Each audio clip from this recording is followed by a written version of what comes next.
Hello dear students, welcome to BPS commerce guide.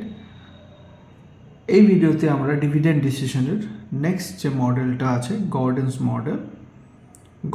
Model এই গর্ডনস মডেলটা discussion করব।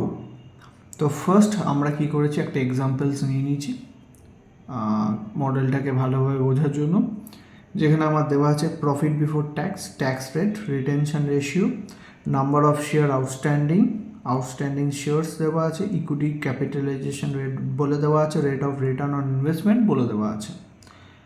প্রশ্নটা আমাকে জিজ্ঞাসা করেছে what should be the market price per share according to Gordon's model of dividend.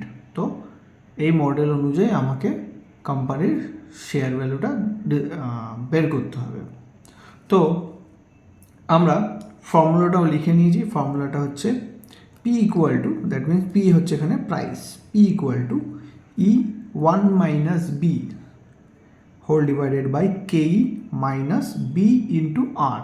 তাহলে এখানে প্রত্যেকটা ইনিশিয়ালসের আমরা মানেটা বুঝে নিই। ই হচ্ছে আর্নিং পার শেয়ার, বি হচ্ছে রিটেনশন রেশিওটা কি? রিটেনশন রেশিও রয়েছে কোম্পানি সাপোজ যদি 100 টাকা আর্ন করে, কোম্পানি যদি 40 টাকা ডিভিডেন্ড পে আউট করে, কত করছে? 40 টাকা। দ্যাট মিনস কোম্পানি 60 টাকা নিজের কাছে রেখে দেবে। এই যে 60 টাকা রেখে দিচ্ছে, এটাকেই বলা হচ্ছে রিটেনশন। তো রেখে দেওয়া জিনিসটাকে বলা হচ্ছে রিটেনশন, মানে কোম্পানি যে প্রফিটটা অ্যাজ এ ডিভিডেন্ড দিচ্ছে না, সেই অংশটাকেই বলা হচ্ছে retention ratio. Next cost of capital, কেই হচ্ছে কস্ট অফ ক্যাপিটাল, আর আর হচ্ছে rate of return on investment, rate of return. তো এখানে আমাকে ই, বি, কেই, বি ইন্টু আর, এগুলো সবকটা ভ্যালু জানতে হবে। ফার্স্ট আমরা আর্নিং পার শেয়ার কীভাবে বের করব। তো এখানে যদি আর্নিং পার শেয়ার বের করতে হয়, তাহলে আমাকে প্রশ্ন অনুযায়ী কী দেওয়া আছে? প্রফিট বিফোর ট্যাক্সটা বলে দেওয়া আছে। তো প্রফিট বিফোর ট্যাক্স হচ্ছে 2.5 লক্ষ টাকা। সেখান থেকে আমাকে কী করতে হবে? ফার্স্ট ট্যাক্সটাকে বাদ দিতে হবে। তাহলে আমরা কি করব? প্রফিট হচ্ছে আমার এখানে প্রফিট বিফোর ট্যাক্স 2.5 লক্ষ টাকা দেওয়া আছে। এর থেকে লেস করব ট্যাক্সকে,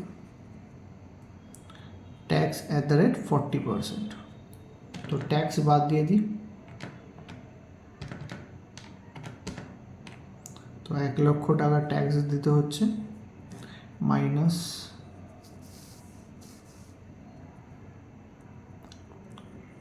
$1.5 লাখ টাকা। এর থেকে লেস এই 1.5 লাখ টাকা হচ্ছে কোম্পানির, এটাকে বলা হবে কোম্পানির ইকুইটি আর্নিং, এটাকে বলা হবে ইকুইটি আর্নিংস। তো ইকুইটি আর্নিংসকে আমরা কি করি? নাম্বার অফ শেয়ার্স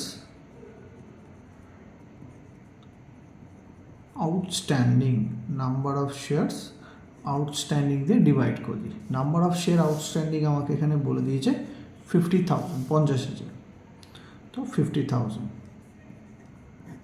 তাহলে আমার ইপিএস এর ফর্মুলা কি দাঁড়াচ্ছে? ইপিএস আর্নিং পার শেয়ারের ফর্মুলা কি দাঁড়াচ্ছে?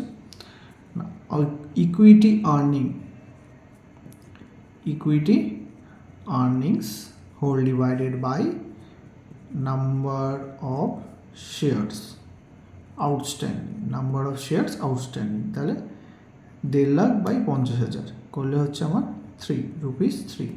তাহলে এখানে ইপিএস আমার দাঁড়াচ্ছে 3 টাকা করে। নেক্সট এবার আমরা কি করব? এখানে কেই আমাকে ইকুইটি ক্যাপিটালাইজেশন রেট বলেছে 12%, সরি, ইকুইটি ক্যাপিটালাইজেশন রেট বলেছে 12%। এটা আমার কেই। রেট অফ রিটার্ন, এটা হচ্ছে আর ভ্যালু। রিটেনশন রেশিও হচ্ছে আমার বি। তো এখানে সব কিছুই বলে দিয়েছে। রিটেনশন রেশিও আমরা তাহলে এখানে ভ্যালুগুলো লিখে নিচ্ছি। রিটেনশন রেশিও হচ্ছে 40%, যেটা বলে দিয়েছে। কস্ট অফ ক্যাপিটাল হচ্ছে 12%, আর রেট অফ রিটার্ন হচ্ছে 15%, আর ইপিএস আমার একটু আগে বের করলাম 3 টাকা করে।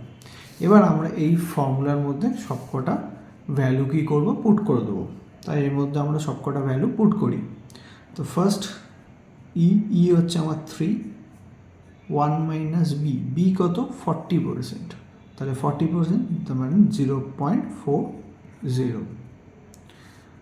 কেই কস্ট অফ ক্যাপিটাল বলেছে 12%, মানে হচ্ছে 0.12 মাইনাস বি আর, বি হচ্ছে আমার রিটেনশন রেশিও, রিটেনশন হচ্ছে 40%, that means 0.4 into R rate of return, that means 15% বলে দেওয়া আছে, রেট অফ রিটার্ন হচ্ছে আমার 15%, তার মানে হচ্ছে 0.15।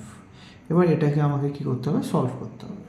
তো সলভ করে কী পাওয়া যায় দেখা যায়, তাহলে হচ্ছে 1 মাইনাস 0.4 মাল্টিপ্লাই বাই 3, তাহলে এখান থেকে আসছে ওপরে 1.8,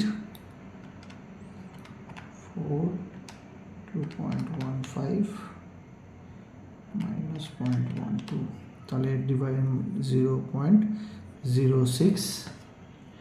এটাকে যদি সলভ করি তাহলে আমার আসবে রুপিস 1.8 ডিভাইডেড 0.06, তাহলে এখানে আসছে রুপিস 30 টাকা। তাহলে এখানে আমার প্রাইস অফ শেয়ার দাঁড়াচ্ছে কত টাকা, 30 টাকা। তো এটা হচ্ছে বেসিক্যালি আমাদের গর্ডেন্স মডেল। এর আরও একটা অঙ্ক আমরা এখনই করব। তো এখান থেকে এইভাবে কিন্তু আমাকে কি করতে হবে, গর্ডেন্স মডেলের মার্কেট প্রাইস আমরা এইভাবে বার করব। তো আমরা এখান থেকে আমরা নেক্সট গর্ডেন্স মডেলে আরও একটা প্রবলেম আমরা এখানে নিয়ে রেখেছি, তো সেইটা এক্সাম্পল 2টা আমরা এখানে সলভ করে নেব। তো একেবারে আমরা গর্ডেন্স মডেল পুরোটাই শিখে নিচ্ছি এখান থেকে। তো নেক্সট গর্ডেন্স মডেলের সেকেন্ড যে প্রশ্নটা এক্সাম্পল নাম্বার 2তে চলে এসেছি আমরা। সেখানে কী আছে দেখে নেওয়া যাক। না, টোটাল ইনভেস্টমেন্ট ইন অ্যাসেটস কত টাকা ইনভেস্ট করছে, 10 লাখ টাকা। নাম্বার অফ শেয়ার হচ্ছে 50,000। টোটাল আর্নিংস কত দেওয়া আছে, 2 লাখ টাকা। কস্ট অফ ক্যাপিটাল 16%, আর পে আউট রেশিও মানে ডিভিডেন্ড পে আউট রেশিও বলছে 40%। তো আমরা কি করব, আমরা এখানে আরও একবার সেই ফর্মুলাটা লিখে নেব, E 1 minus B whole divided by K minus B R, এটা হচ্ছে ফর্মুলা। ঠিক আছে, এবার আমরা এখানে প্রত্যেকটা জিনিস বের করে নিতে হবে। ই মিনস আর্নিং পার শেয়ার। তো এখানে কোম্পানির আর্নিং কত, 2 লাখ টাকা। তো ইপিএস বের করতে হলে আমাকে কি করতে হবে, একটু আগে শিখলাম। ইপিএস বের করার জন্য আমাকে কি করতে হবে না, টোটাল আর্নিংসকে আমরা কি করব, যে টোটাল আর্নিংস আমাদের যেটা রয়েছে, টোটাল আর্নিংস আফটার ট্যাক্স, সেটাকে নাম্বার অফ শেয়ার দিয়ে ডিভাইড করব। আমার এই প্রশ্নের ট্যাক্স কিন্তু বলে দেওয়া নেই, তাহলে আমার ট্যাক্স মাইনাস করার দরকার নেই। তো কোম্পানির আর্নিংস বলে দিচ্ছে 2 লক্ষ টাকা, 2 lakhs কোম্পানির আর্নিং, তাহলে 2 লাখকে আমরা ডিভাইড করে দেবো নাম্বার অফ আউটস্ট্যান্ডিং শেয়ার হচ্ছে 50,000, তাহলে কত আসছে ₹4। কোম্পানির ইপিএস হচ্ছে ₹4। ফর্মুলা কি, total earnings divided by number of share outstanding, এটা ই। তো ই বেরিয়ে গেল। এরপর আসছে বি মিনস হচ্ছে রিটেনশন রেশিও। এখানে কোম্পানি পে আউট করছে কত, 40%। কোম্পানি 40% পে করলে কোম্পানি রিজার্ভে রাখছে কত, 60%, দ্যাট ইজ রিটেনশন রেশিও। 60% হচ্ছে কোম্পানির রিটেনশন রেশিও। নেক্সট আমার দরকার কেই এখানে বলে দিয়েছে 16%, 16%। আর একটা যেটা দরকার সেটা হচ্ছে আর রেট অফ রিটার্ন অন ইনভেস্টমেন্টের ওপর রিটার্ন কত। তো এখানে আর ভ্যালুটা কোনো জায়গায় বলে দেওয়া নেই, কিন্তু কি বলে দেওয়া আছে, এখানে বলে দেওয়া আছে দুটো জিনিস। একটা কোম্পানি ইনভেস্টমেন্ট কত করেছে, কোম্পানি 10 লাখ টাকা ইনভেস্ট করেছে। কোম্পানির ইনকাম কত হয়েছে 10 লাখ ইনভেস্ট করে, না 2 লাখ টাকা। তাহলে আমরা রেট অফ রিটার্ন কীভাবে বের করি, ফর্মুলা কি, income or earnings whole divided by total investment or capital employed whole into 100।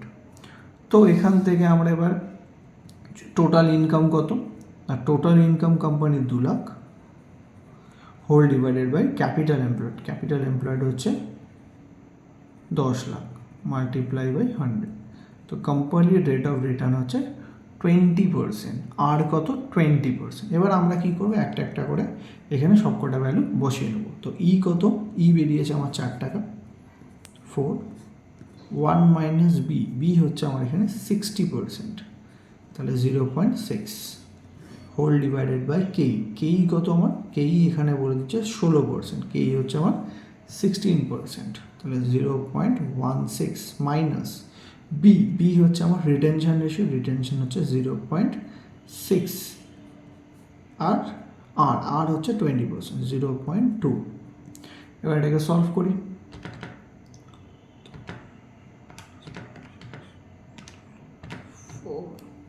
1.6 whole divided by 0.16,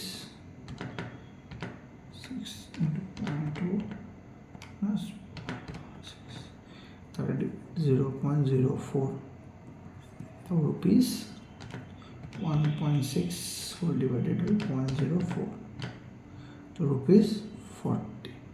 তো এখানে কোম্পানির মার্কেট প্রাইস কত দাঁড়াচ্ছে, শেয়ারের মার্কেট প্রাইস আছে 10 টাকা করে। তো এটা হচ্ছে গর্ডেন্স মডেল। তো গর্ডেন্স মডেলে পার্টিকুলার কোনো সিচুয়েশান থাকে না, আমাকে পুরো প্রশ্নটা বলে দেবে এবং সেগুলো প্রত্যেকটা ইনিশিয়ালসগুলোকে কিন্তু আমাকে বের করে নিতে হবে। কি, এর ভ্যালু কত, কত, আর কত, এটাই হচ্ছে বেসিক্যালি গর্ডেন্স মডেলের প্রবলেমগুলো এইভাবে সলভ করতে হয়। আশা করছি তোমাদের ডাউটসগুলো ক্লিয়ার হয়েছে। আর যদি ভিডিওটা ভালো লেগে থাকে অবশ্যই আমাকে লাইক, শেয়ার অ্যান্ড কমেন্ট করে বলবেন। কোনো জায়গায় যদি আমি ভুল করে থাকি তাহলে আমাকে কিন্তু কমেন্টে বলে দিও। Thank you.